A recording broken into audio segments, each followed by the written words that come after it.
Good evening and salutations, my Days of Lies fans. Now, if you've been watching my channel for a while, my videos, my live streams, I've talked numerous amount of times how much I do not like Eric and Nicole. And in this scene, it's just one of those things where it's things like this that just really solidify why I don't like Nicole. Because since day one, when she was with EJ, she's always had one foot out the door when it came towards their marriage. And after Eric talks about how he's going to stay for Jude, not having Jude go back and forth between Paris and Salem, and, he's been moved around so many times, she's like, I'm not doing that. Nicole is literally sitting there saying that, she's like, I realized that this is the reason why EJ went through the lengths that he went through. Because, she admits it out loud that she's never really gotten over Eric. And she tells him that if she knew that baby was Eric, she would have left him a long time ago. And she was like, EJ probably sensed that, which is the reason why he did what he did. Now, don't get it twisted. I'm not giving EJ a pass because what he did was horrible. Okay? It was horrible. It was pathetic. It was so many things that was just wrong, right? And this is the reason why I got so annoyed with Marlena, because Marlena was like, oh, well, you should have let her go. She's a grown-ass woman. She should have chose to leave, but she didn't. She used EJ as a consolation prize because she couldn't get back with Eric. And the same thing about Eric with Sloan. He only went out with Sloan because, he couldn't get past what Nicole did. See, he used Sloan, as a consolation prize. So, in the beginning, Johnny Smith did giving EJ a hard time. Now, some of it's understandable.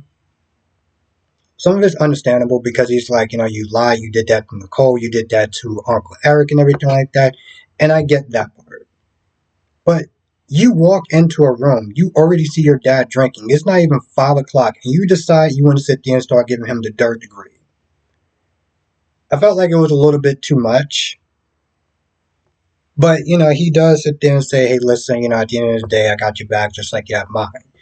And, even though that EJ didn't come around to, the whole pregnancy with Chanel, Johnny was like, eventually he did come around. Now, one of the other things he was upset about was the fact that he didn't have a baby brother, He was looking forward towards that.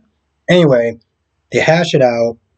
And before he leaves, he's like, just sign the papers. Sign the papers and move on. So he takes the papers and he goes to Eric's place. And, Nicole's like, what do you want?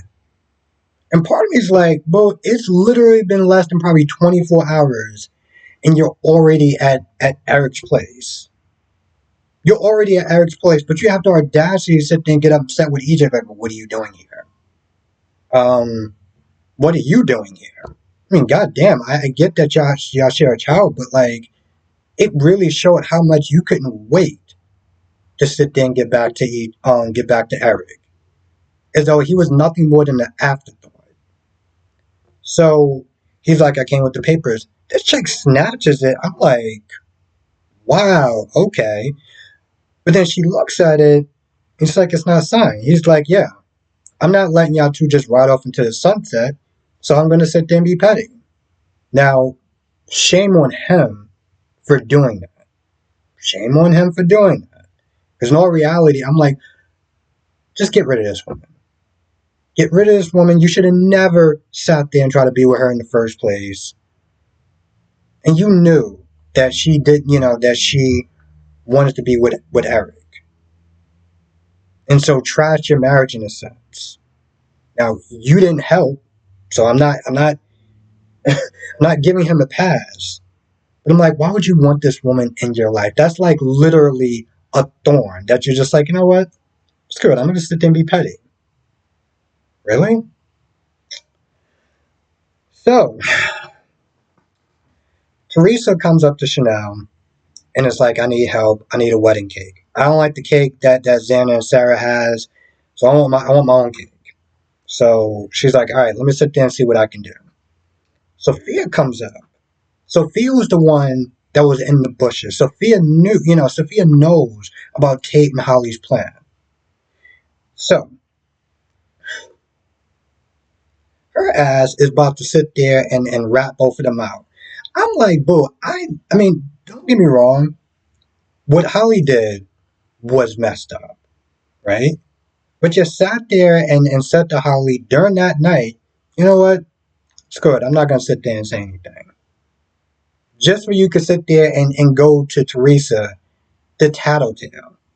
Like, in all reality, I get that you want a certain level of revenge, but I'm like, boo, that doesn't make you look better. That just makes you look pathetic. That makes you look pathetic.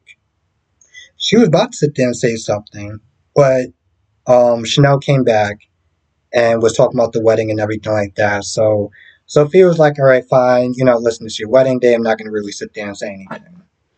So meanwhile, Tate is at the Horton cabin and hanging out with Holly and everything. There's a point where it's like, almost looked like she wants to sit there and have loving in the afternoon. He was like, oh, well, you want to play some board games? Yeah. Okay, that's cool too. You have a hot girl with you, and you decide I want to sit there and play board games. So they play life and everything like that. They talk a little bit about what she's feeling about the whole Nicole and EJ and Eric situation. And at some point, Sophia knocks on the door. And she's all like, "Oh, you're busted." And also they do talk about Aaron, how he's working out a lot and everything like that. And I'm just like, my whole thing was like, let me get this straight. Out of all the things that could have went wrong, that should have went wrong, from the fact that, oh well, Teresa can't sit there and take him to the airport.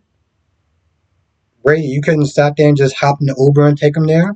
You literally trusted your son to go where he needed to go, and the fact that Aaron was able to get on the plane with the tickets under his name, but he's using Tate's ID, and the fact that he was able to get into school, the fact that he did all of that, and none of that got them busted, none of that ruined the plan. But Sophia is going to be the wrench, and I know it's days, and I know they do a lot of wacky ish. Like, really? Okay. Alright, sure. Fine. Um, so yeah, she's knocking on the door, and so that's pretty much where it ends.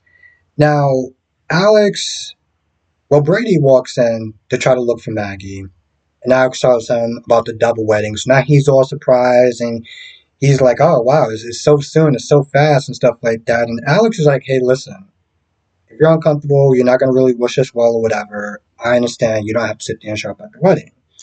And he's like, all right, fine, I will. He was like, okay. And so Brady actually agrees. He was like, you know what, listen, I don't want to sit there and mess up your special day. So he agrees it's a good idea for him not to go to the wedding. I was like, okay, fine. I get that. I can respect that. But then they get to talking, and I was just like, listen, if you're fine with everything and you wish us happiness, then why wouldn't you want to go to the wedding? I'm kind of just like, okay, well, this is your defining moment to be like, just tell the truth or whatever and just not go. But after they're talking, he decides to go to the wedding. And when Teresa gets back, Teresa's like, okay, fine. I'm glad that you're going to the wedding. And, Brady apologizes to both of them about the whole practically gold digger comment and just marrying them for money. Even though Alex was like, yeah, that came across my mind. So it's like, I don't know how much apology you have to sit there and do.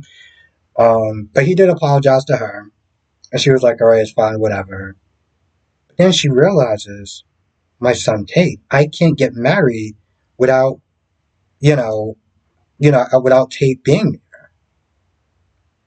But I'm just like, so what are you gonna do? You're gonna sit there and fly back to New York, or like what are you going to do? I guess you could sit there and have a video chat, just have him there. I mean, technology's come a long way.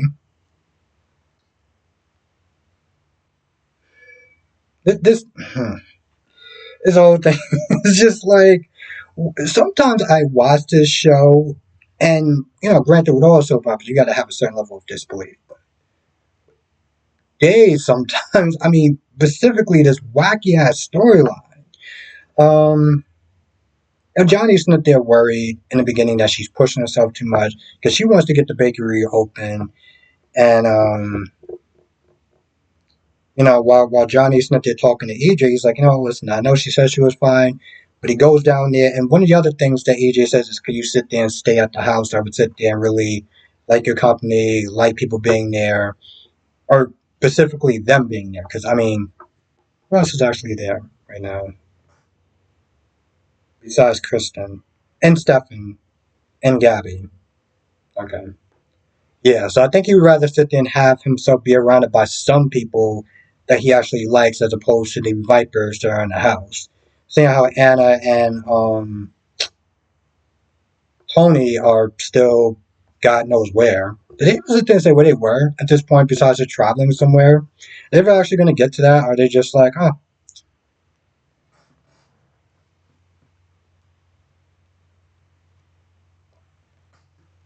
I don't know if they're actually going to do that. Anyway, that is the gist of the episode. Now, there might have been a couple of things I probably left out, but that's the gist of the whole episode. Now, if I did miss anything, write it in the comment section, or better yet, come to the live stream tonight, 8 p.m. Eastern, 5 p.m. Pacific. We'll talk about all the shows: General Hospital, Days of Our Lives, Bold and Beautiful, Young and Restless. With that being said, I'm going to go. I'll see you in the next video.